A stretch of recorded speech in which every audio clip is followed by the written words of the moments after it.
Hey guys, it's Kevin, and welcome to my iPhone 14 Pro Max review. Also, happy Techtober. So I've been using the 14 Pro Max for about 2 weeks now, and it's my favorite iPhone by far. Yeah, it may look like last year's iPhone and the year before that, but there are new features added to this iPhone that I've been wanting on other flagships, and there's one in particular that surprised me. Also, how about that sweet new space black? I think it's the best color.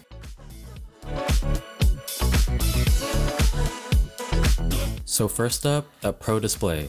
The same great 6.7-inch 120Hz OLED display is here, and it's still the best display I've ever used with its high brightness, wide color support, and accurate colors. The bezels are slightly thinner, and the resolution is slightly higher, but I don't really notice. However, I do notice the improved brightness. It can go up to 1600 nits peak brightness when viewing HDR content, which Apple claims is the same level as the Pro Display XDR. And when viewing the screen on a bright sunny day, the display can go up to 2000 nits peak brightness. I have no problem seeing the screen. On older iPhones, I had to go to Control Center to see if the brightness was turned all the way up. In addition to the improved brightness, there's also the new Always On display and a dynamic island. The Always On display isn't a groundbreaking feature, it's been on other phones for years. This is one of Apple's not first but want to do it right features.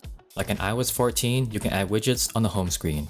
Apple added this later, but they did it right. The widgets are beautifully designed and consistent. But with the Always On display, I have some thoughts. The lock screen shows the normal brightness, colors, and information, but when the Always On display kicks in, everything is just not as bright. It's similar to the Apple Watch. Thanks to the new LTPO, the display can go all the way down to 1 Hz. But unlike other phones, which is mostly a black background, the iPhone preserves color so you can see your widgets alongside your wallpaper. You can even see the colored album artwork for whatever song is playing. As much as I've been wanting the Always On display on iPhone, it's a little too bright for me. Plus, it's not customizable at all. There's only an on and off switch in settings. On the S22 Ultra, you can change the clock style, color, or edit image. Since this is the Apple way, there are sub-features that make it unique. If the iPhone is face down or in your pocket, the Always On display turns off. And if you have an Apple Watch and walk a far enough distance, it turns off too. It's nice that it's finally on iPhone, but I'm keeping this off since it affects battery life, but I'll get into that soon. And I have to admit that the transition to the Always On display is really nice. The one thing that surprised me is the dynamic island. Excellent feature, terrible name. So despite all the rumors showing the pill to be a static cutout with some privacy indicators, Apple turned some boring hardware into a really cool and useful feature. The true depth camera is 30% smaller, and at an angle you can see that it's actually 2 cutouts but with pixels turned off in between. When using the iPhone like you normally would, it behaves like a notch, but as soon as you receive a notification, the dynamic island expands to alert you. The animations and transitions are so fluid that it's just... And there are tons of alerts and background activities that you can adapt to. The dynamic island works with phone calls, Apple Pay, AirDrop transfers, AirPods connections, low battery, charging, silent mode, focus mode, phone call duration, and even turn-by-turn directions. Here's a whole list. And for screenshots and screen recordings, the pill will only appear if it's active. The dynamic island also changes color based on the background activity. When playing a song with Apple Music or Spotify, the album art appears and the waveform is color matched. When starting a timer, the icon and time remaining show alongside a matching border. So long pressing a background activity brings up the interactive controls like on the lock screen, and tapping it takes you back to the app. I wish there was an option to reverse them, but maybe in a software update. The dynamic island takes it a step further when you have more than one background activity. The pill separates into 2 cutouts and acts as an app switcher. I can start playing a song, and when I start a timer, the island splits into 2. And the same long press and tap apply here as well. Even though there's a cutout for the camera, the island responds to my finger 99% of the time. There's even a nice bounce animation when you tap and long press it too.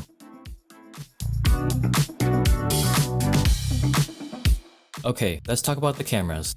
This is the biggest upgrade to the camera system since the iPhone 6s in 2015. Here's a chart with a megapixel count over the years. It started with 2 megapixels, then to 3, 5, 8, then stopped at 12 for 7 years. Now the iPhone finally got a megapixel bump to 48 megapixels for the main camera. The sensor is 65% larger than the 13 Pro with the f1.78 aperture, 100% focus pixels, and a 2nd generation sensor shift OIS. For everyday shots, the 48 megapixel sensor will bend down to 12 megapixels, but you'll get more detail and better low light photos.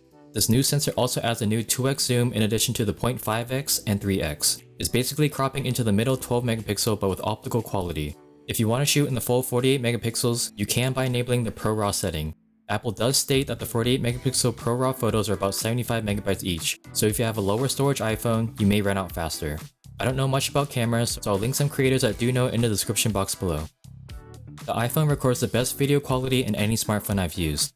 Most of the videos I uploaded are shot on an iPhone, so I'm looking forward to seeing how my future videos will turn out. There's a new action mode, which is an aggressive stabilization. To enable action mode, you tap on the icon of the person running. It's a heavy crop and only records up to 2.8K, and it's best to shoot outdoors since I get this more light required warning most of the time indoors. Also, action mode defaults to the ultra-wide camera, so I recommend switching to the main camera for better quality.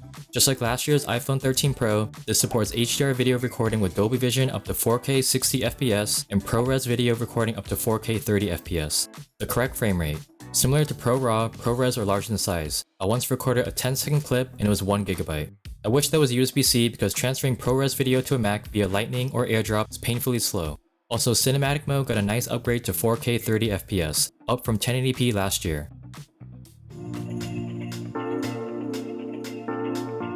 Alright, for the first time in iPhone history, Apple only upgraded the chip in the Pro models instead of the entire lineup. The iPhone 14 and 14 Plus have last year's A15 Bionic, while the 14 Pro and 14 Pro Max have the new A16 Bionic chip. It's built on the new 4nm system on a chip, which makes it deliver more performance while being energy efficient. In everyday use, the whole phone feels buttery smooth, and I haven't experienced any stuttering.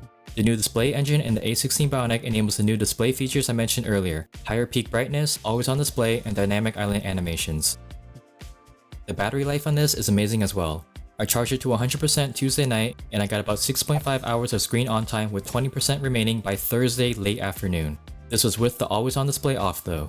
I did another test from 100% on Thursday night with the always on display enabled and 3 hours with wireless CarPlay, and I had a little over 40% remaining. I'm seeing about a 10% decrease in battery life with the always on display enabled. Either way, the 14 Pro Max can easily last the entire day and sometimes even 2. Now moving on to the new safety features, crash detection and emergency SOS via satellite. I won't be testing these and I hope no one will ever use them, but they're there just in case. The entire iPhone 14 lineup has a new gyroscope and accelerometer that is able to detect when you're in a major car crash, and it'll automatically call emergency services and contacts. I did see some videos testing this, but it was a hit or miss. But then again, it's difficult to simulate a real car crash. Emergency SOS via satellite is available if you're in an area with no cell service at all. Let's say you're hiking up a mountain and you get lost or injured. The iPhone can connect to a satellite and the UI will help you point to a certain satellite.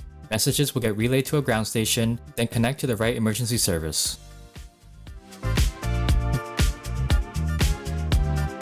I didn't talk about the design because it looks almost the same as the 13 Pro Max, which is a good thing. It's my favorite in years with a super flat design, matte black back, and fingerprinty sides. They're new colors though, and a larger camera bump and no SIM card tray. Only the US models are eSIM only. This makes the phone more water resistant, but it makes it harder for people on smaller carriers or international carriers that don't support eSIM. You would think the removal of the SIM card tray would be used for something, but it's just a plastic spacer. Nice. The iPhone 14 Pro starts at $1,000, and the 14 Pro Max starts at $1,100. With the new dynamic island, always on display, and upgraded cameras, is it worth it? Well, if you have an iPhone 11 or newer, this isn't a must-have upgrade, but if you know if you'll take advantage of the new features and shoot ProRAW and ProRes and have money to spend, you won't be disappointed. There's no folding design, built-in stylus, 100x zoom, or USB-C. It's the same iPhone you know and love. Anyways, that's it for my iPhone 14 Pro Max review. Let me know if you'll upgrade in the comments down below. If you enjoyed this video, then you might like to watch my review on the 14-inch MacBook Pro and the Galaxy S22 Ultra. Please like, comment, and subscribe, and I'll catch you guys in the next one. Bye!